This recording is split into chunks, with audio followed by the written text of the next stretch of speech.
Bank News, o jornal do bancário, deixando você pronto para entrevistas e informado sobre o que acontece no mercado. Um oferecimento vocêbancário.com.br, carreiras e certificações. Fala bancário, fala bancária, bom dia, boa semana a todos. Vem comigo hoje que o papo é sério, infelizmente. Bom, temos bastante coisa para falar, né, sobre, em especial, dois temas em específico. A gente que vinha em edições anteriores, entre aspas, reclamando que só falávamos de coronavírus, hoje essa semana ganhamos um capítulo novo, né? Novamente, infelizmente aí, né? Não por vontade e não de uma maneira positiva, mas vamos lá.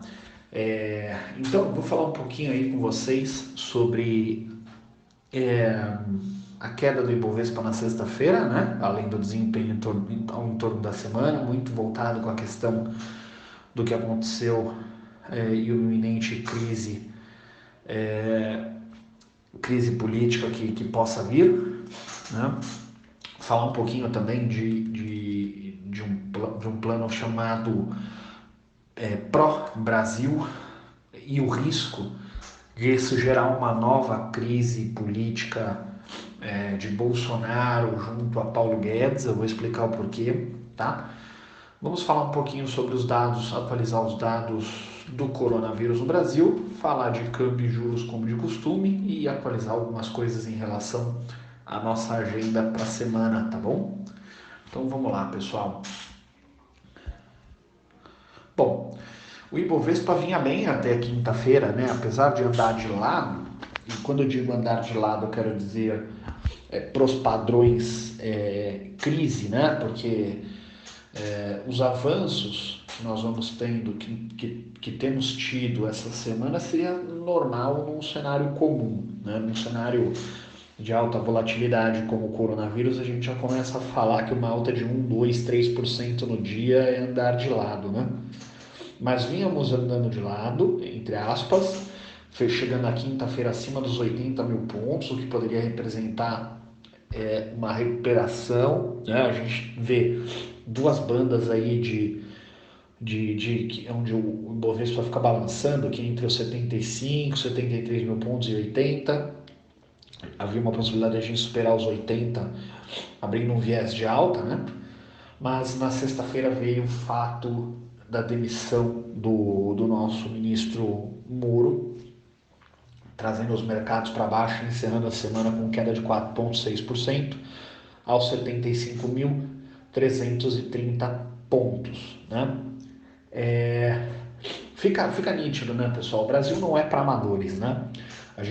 Nós conseguimos iniciar uma crise política dentro de uma outra crise econômica gerada por uma crise social do coronavírus. Então, temos bastante coisas para lidar essa semana, né? Bom, após a demissão, o ministro deu um depoimento forte, né? Acho que esse problema foi maior do que propriamente a sua demissão em si. Ele colocou que o pilar da sua saída do governo foi uma possível interferência do presidente Bolsonaro na Polícia Federal. Digo suposto porque a gente ainda não tem nada provado, tá, gente? Então, tudo que a gente está falando aqui não tem ainda nenhuma prova concreta, tá bom?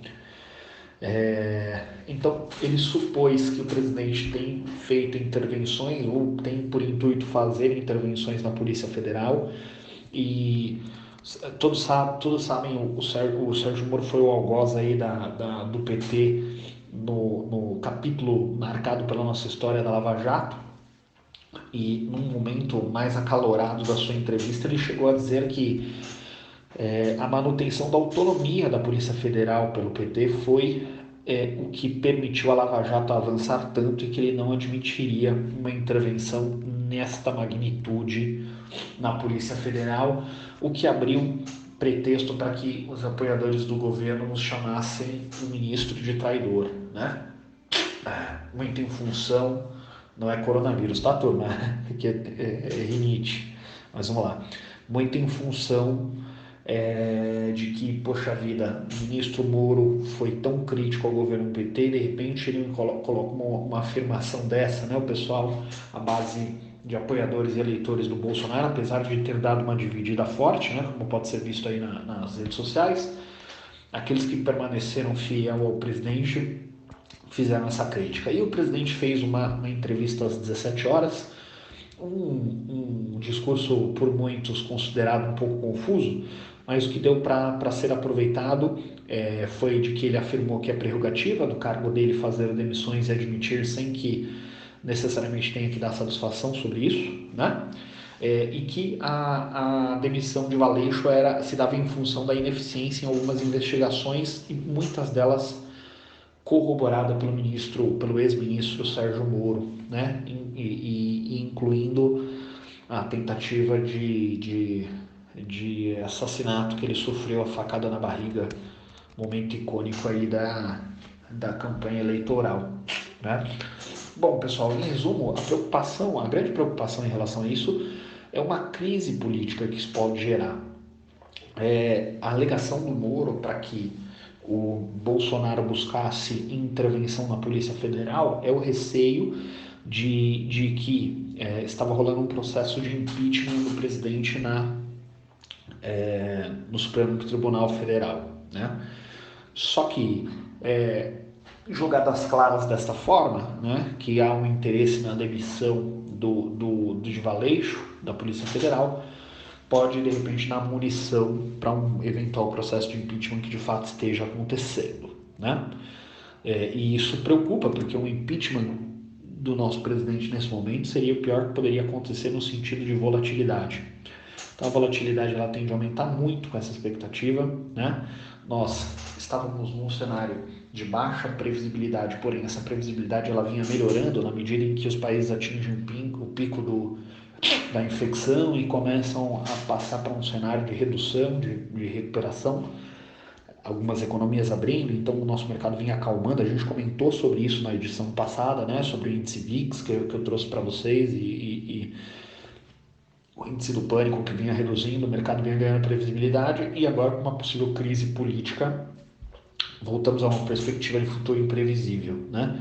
A imprevisibilidade ela gera aversão a risco e a gente tem aí o mercado tem o receio de que isso traga novas quedas para o Ibovespa e novos aumentos para o dólar, tá bom? O mercado imprevisível gera preocupação, gera pânico e aversão a risco. Isso favorece a queda dos ativos de risco e aumento daqueles ativos considerados seguros, como dólar e ouro, tá bom? Então, pessoal, fica latente, né? A necessidade de uma boa gestão de risco. A gente, em se tratando de Brasil, a gente nunca sabe o dia de amanhã, né? Somos extremamente capazes de gerar uma crise dentro de outra crise, né? Isso não é nenhum desafio para nós aqui no Brasil. Então é preciso ter dentro da sua carteira uma gestão de risco, arriscar apenas aquilo que você está disposto a perder literalmente e manter a reserva de segurança e liquidez em ativos com baixíssima volatilidade e muita liquidez, né? E aí, pessoal, um novo fato, novamente, nada ainda certo, mais especulativo do que certo, mas um novo plano pró-Brasil, que tem um cunho desenvolvimentista, e eu vou aprofundar com vocês aqui, vai de encontro à ideologia do ministro da Economia, Paulo Guedes, né? E um indício de que esse projeto que estaria sendo posto a funcionar vai de encontro com a ideologia do Paulo Guedes é que no anúncio desse projeto nenhum ente ou nenhuma figura icônica ou importante da pasta econômica participou, né? Então pode ser que de fato o ministro não apoie, como de fato não seria nenhum absurdo supor, né? A medida é ainda muito confusa, tá, pessoal? Precisa aprofundar para entender se de fato é isso, mas resume-se a gastos por 2 anos no correspondente a 30 bilhões em obras de infraestruturas lideradas pelo governo. Sem dúvidas, isso aí agora falando pontualmente, sem dúvidas e sem especulação. Esse tipo de medida, se de fato for assim, esteve presente em momentos de governos desenvolvimentistas e centralizadores, né? E isso vai de encontro a tudo aquilo que foi defendido em campanha pelo presidente Bolsonaro. Então o mercado vê isso com um certo receio. Por quê?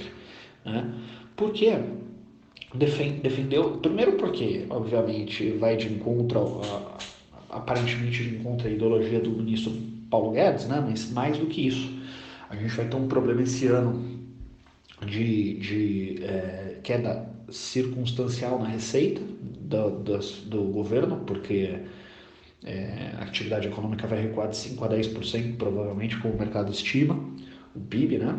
E aumento de gasto com os projetos sociais para que a gente consiga manter aí a economia com a menor retração possível, né?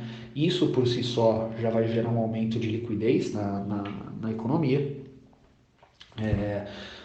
e o que num primeiro momento não gera inflação em função do fato de que a demanda ela está reprimida, né? As pessoas estão ainda com confiança baixa, mas na medida em que a confiança vá se retomando e as pessoas comecem a rodar esse dinheiro, um aumento de gasto público por si só, já casado com essa liquidez alta no mercado, já tem um potencial de gerar inflação, né? Se a gente coloca em pauta, coloca para funcionar projetos de cunho desenvolvimentistas que vão de encontro a tudo aquilo que foi defendido pela pasta presidencial, isso pode trazer um receio de parte do mercado com o fato de que aqueles compromissos de campanha já não são mais tão firmes e defendidos. Isso pode levar a um aumento da taxa de juros, da taxa Selic ainda maior do que o normal. E isso resultaria em quê? Maior dívida nominal, em função desse cenário de queda de arrecadação com alta de gastos.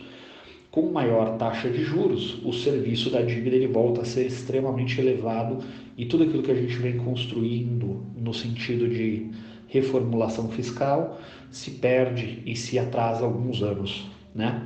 Então, e aí para piorar, entrando na questão dos juros e do câmbio, né? Se a gente considerar ainda que o dólar ele está na casa de 5,58, é mais um propulsor de